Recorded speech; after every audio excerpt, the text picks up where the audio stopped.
The gardens have a very good friend, in a form of the Holden Parks Trust, who assists gardens financially with projects. For example, part of the installation of these flags was covered by the Holden Parks Trust on a matching basis. Perhaps more importantly, you see that pile of shredded wood back there? There used to be a huge tree that was leaning over right here. Of course, if the tree was still there, you would be in the shade. But it was threatening. Every time we hit a storm, I would drive up here and take a look if it's still up, because it was threatening falling down on the statues. In fact, the branch fell down some years ago and damaged the top coping. You can see where it's patched up. So the Holden Parks Trust arranged to have it removed this year. Thank you. And with that, I would like to introduce Ronayne, who is heading up the Holden Parks Trust, and he's also the CEO of University Circle, Inc. Thank you, Paul. Thank you very much, Paul. Congratulations today, and good afternoon, everybody.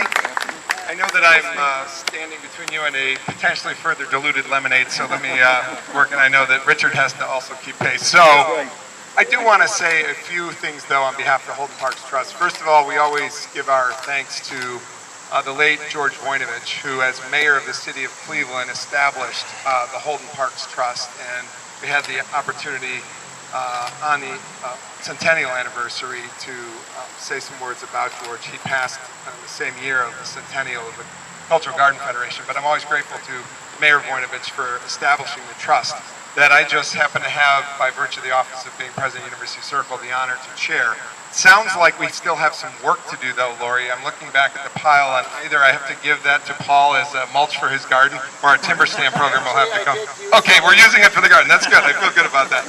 Let me say that I do have a resolution that comes by way of University Circle, Inc., which again works hand in hand with our gardens. I want to say to Dr. Weil, Lori, first of all, congratulations on your new grandchild, and thank you for the work you do.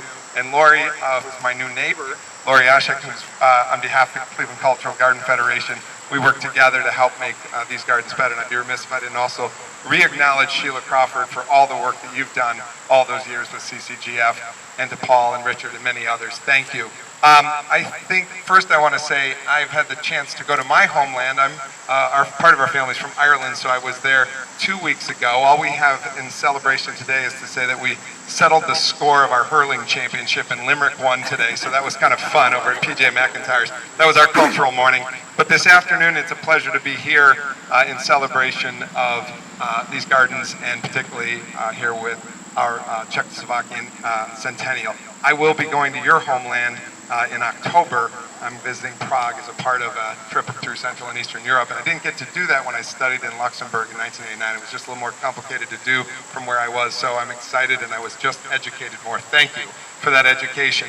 I think the three national anthems and the dedication and the nourishment of the three rose gardens by those respective nationalities says everything about what the Cultural Gardens is about. And I think the founders of the gardens would be proud of what you're doing together in unison today, and that last act of all of you together coming up in celebration of each other. Every time we dedicate or rededicate something in the garden, the community shows up together. And that's a testament to Cleveland and those that work this garden every day. 19 years after the founding of the Cleveland Cultural Gardens, this garden was dedicated. The city manager, William Hopkins, was here. Mayor Harry Davis was here. And later, the president of Czechoslovakia visited and planted 2 trees in the garden. And this is right here to my right. It's a testament of perseverance that 100 years after the birth of a nation and 102 years after the birth of the Cleveland Cultural Garden Federation, we're all here today back together. And I think this is the pride of Cleveland right here in its diversity. So I get a little choked up whenever I get to an event like this, because it does, I think, celebrate who we are as a community. I want to say also in the year 2018, we celebrate the 100th anniversary of the Cleveland Orchestra. And it is not lost on us that a significant percentage of the early 57 founders of the Cleveland Orchestra came from your neck of the woods, from Czechoslovakia. And it's part of the wonderful treasure that is the world-renowned Cleveland Orchestra that the Czechoslovakian community had such a part of its birth.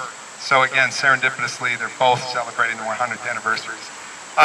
And thanks to all the other gardens who show in their centennial, it is really, truly a testament to the community. Without further ado, I just want to offer a resolution.